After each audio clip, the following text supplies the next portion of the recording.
let's pretend like I had someone with me here right now, which I don't, and I ask them as I riffle through the deck to call stop. Stop! Right there. Good. Keep that card in mind, and where you're at home, also keep that card in mind. You got it? Perfect. Now what I'll do is I'll take the cards, I'll actually give them a bit of a shuffle, just like this. I'll give them one more shuffle, and I'd even hand it to the person here, that's not really here, to shuffle, but it's already too late, because I already know that the card you're thinking of is the King of Clubs.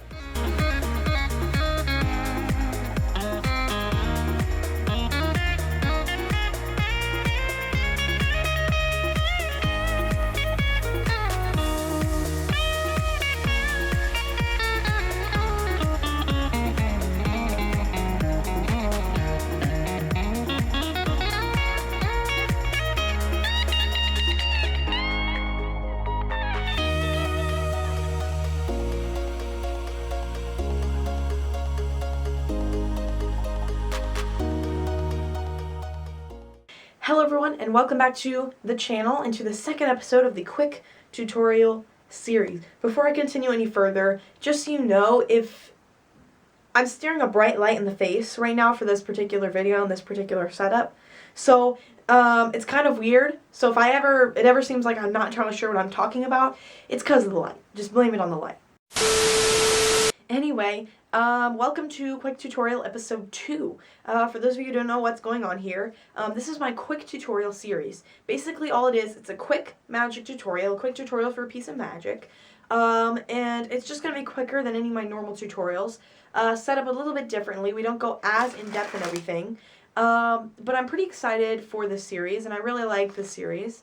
And mostly this is just a series for me to do, basically, whenever I feel like I don't want to make an entire big long video. So I'm pretty excited about the series. And what's interesting is that I made that first episode a while back. I don't remember exactly how long back, but it was early on in my the days of this YouTube channel. And I'll leave a link kind of up here in the cards and down in the description box to that video where I did my first quick tutorial, which was for the princess card trick. And it was fun to do. It was definitely fun to do. It definitely didn't take as much editing. It didn't take as much time to do everything.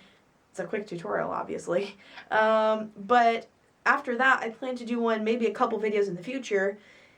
Well, here we are. I don't know how many videos, but it's been a while, and I'm finally getting around to making a second episode of this. And one more thing before we go, speaking of videos, my last video I posted was a video where I performed a trick called, it's 3-card Monty and 2-eyed Monty, which are two different things that are used in magic sometimes. Not so much 2-eyed Monty, but 3-card Monty especially. And I performed a trick kind of combining the two, which are 2-eyed Monty is a really cool trick, 3-card Monty is a really cool concept that magicians use in their tricks a lot. And I combined the two into one performance. Check that out. Cards, description. Alright, so let's get into the tutorial for what we're learning today. What we're learning today is a peeking technique. And what a peeking technique is, it's a technique that's a peek. Basically all it is it's a way to secretly know what card a spectator's thinking of without forcing a card on them. So it's an alternative method to doing a force. So if you find yourself wanting to know what card they have without forcing a card, you could use this as a great method to do this. This is a very basic peeking method. There are a lot of other peeking methods. I'll most definitely teach some more on the channel eventually, but this is just the most basic one that I think is the best one to learn when you're starting out. So, let's grab a deck of cards, and you can follow along with me as I do this. So, first off, once again, it looks like this. You riffle through, you call stop, you have them think of a card, you leave it in the cards, and then you shuffle the cards, and I know the card they're thinking of is the 5 of hearts. Hopefully I got that right. But let me kind of show you what's happening from a behind-the-scenes view. So basically, all that's happening is I'm going to riffle through the deck. And what you're going to do is that you're going to riffle the deck when they call stop. You're going to open up the deck at that point to have them look at a card. And when you do this, you kind of want to hold the deck in sort of like that a modified mechanics grip, where instead of an index finger on top, you put it on the side like this.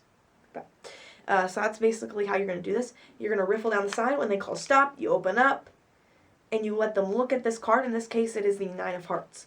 But anyway, you're going to have them look at the card. Then you're going to allow that card to fall. But as you open up the cards, one thing you want to do, you want to stick your pinky finger right here in there so you can grab a break like that. So that after you open up, 6 of spades, you release onto your pinky finger, and your pinky finger kind of gets a break there, just like that. Don't know how well you can see that, but I do get a break there. And so you just do that, just like that. And you just get a break like that. That's literally it. So from here, you're going to come down and you're going to do the shuffling. Now, I'm going to show you a couple of other alternative ways to do this. But basically, what you're going to have to do, you're going to hold that break. And as you hold that break, you're going to rotate the deck.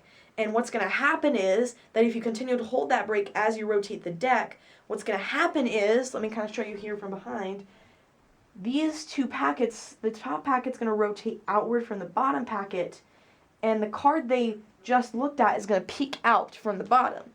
So it looks like this. You get your pinky break, you rotate the deck, and the bottom portion of that card peeks out from the deck, just like that.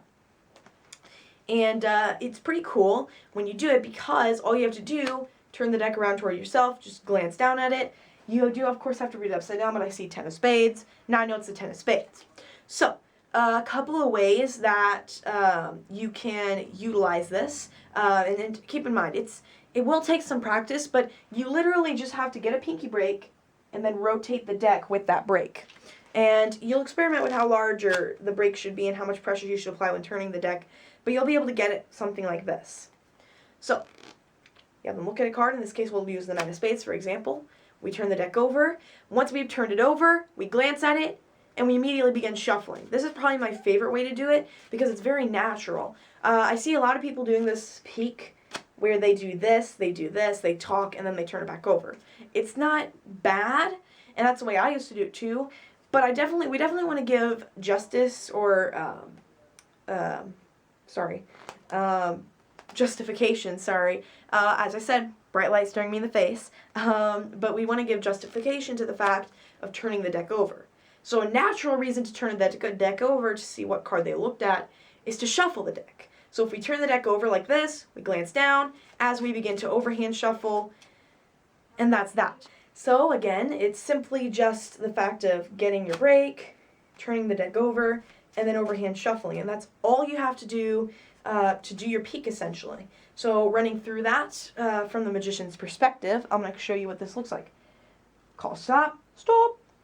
We open up, they peek at the card, they look at the card, we let go, there's our break, we turn over, we see, oh, ace of spades, that's the card, then we shuffle, and that's all there is to this peeking technique. Now, aside from doing an overhand shuffle, there are a couple of other things you can do. The first, of course, is a thumb fan. So if you get your break, you turn the deck toward you, and then what you do is you do a thumb fan, and then you turn it toward the audience. Now that was a terrible example of a thumb fan, and you can also do a pressure fan if that's kind of your go, but you get your break. In this case, we see 5 of hearts. We come here, we do our thumb fan as we show it to our audience. You could have had any one of these cards, and that is another way you could get away with doing this peek. And the final method is just in casual gesture. So after getting your break, you could rotate, and as you just kind of casually gesturing, you gesture out in front of you like this with the deck. And I know it seems kind of unnatural when you think about it, but if you just do it, no one's going to pay attention to it, and you don't make a big deal about it, and you can see, oh, 9 of clubs, that's their card. And so that's just another way you could get by with doing this. So that's pretty much that's all there is to this peeking technique. Hope you enjoyed it. If you did, please like the video, subscribe to my channel.